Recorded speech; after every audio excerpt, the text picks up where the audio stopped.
Well, let me tell you a little bit more about myself. I taught moral theology and ethics for 18 years till the Ivan Boesky thing hit. And then I decided, I wonder if there's more money in corporate America in ethics than there is in teaching it. There is. So I de-theologized my training and went into ethics training and keynoting, and have been on the road over 20 years preaching the word, so to speak, about the value of ethics. And isn't it kind of interesting this week how many colleges are in the news for ethics issues, et cetera. So, you know, as well as corporations as well. So what I want to do today is to, bring this kind of home to you, because I am from Chicago, which is the hub of ethics in the United States.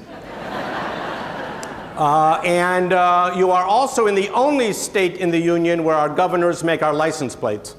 So there's plenty of work for me to do here. Yes, and I am the only Sicilian from Chicago that talks on ethics. I saw what the rest of the family was doing, decided to go in a different direction. So my approach is kind of like in your face, short but sweet, so you won't hear Aristotle and Plato, but we're going to get some really good stuff in the time I have with you today. So, with that in mind, let's begin this way. We are human beings who've chosen this line of work, kind of like a DNA molecule. So let's look at it personally. So see if you would agree, these are my three givens. See if this makes sense to you. Number one, the more I understand about myself, the more effective I can be in dealing with other people. Would you all agree with that? You can't change anybody but you. We have a hard enough time with ourselves, don't we? I bought an exercise machine for Christmas. Guess how many times I've been on it? Twice, Christmas and Ash Wednesday. Thought I'd start Lent out, not going really well. It's in the middle of the family room. My wife makes me dust it, go down there and say, oh, give me a beer. Hope the thing moves by itself. If it doesn't come from the inside and go and work. Can't change anybody but you. I remember my sister's first marriage. We all knew it wasn't going to work. Full-blooded Sicilian father at the back of church, before he walks her down the aisle, says, if you're not sure, we party anyway.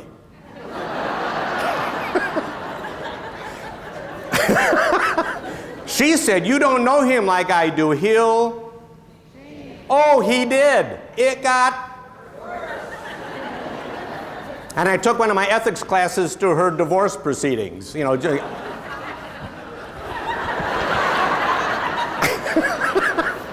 Can't change anybody but you. My next two givens are in Latin. I studied for a while for the priesthood before they asked me to leave and rethink my vocation. Bet they wish they had me now, though. I could have been a bishop. Oh, baby. But while I was in, they drummed two things into my head. The first one was this. Nemo dat quod non habet. You cannot give what you do not have. If you are not what you want someone else to be, shut up. Till you become what you want them to be, because values in life are caught, not taught. Who you are says so much more than what you say. Third given, second in Latin. Repetitio est mater studiorum. Repetition is the mother of learning. That's how we all got to be where we are in life, isn't it? Memorize, regurgitate, chuck. You memorize it for a test, you keep it for a while, and then you what? You don't use it, it becomes obsolete. It's the but what was the process? Repetition, diagramming sentences, math. It was the repetition. Same thing with ethics. You want to be ethical? Practice being ethical. Or as that famous philosopher Dr. Phil said, if you choose the behavior, you choose the consequences. And isn't that true in corporate America today, universities, just across the board? Do those three givens make sense? Starts right up here. So what I want to do in this keynote is kind of give you some ideas, because as I looked at all of the breakouts, let me summarize it in one word for you. Okay, whether it's mentoring or all these different subjects, it comes down to this: relationships. Agreed?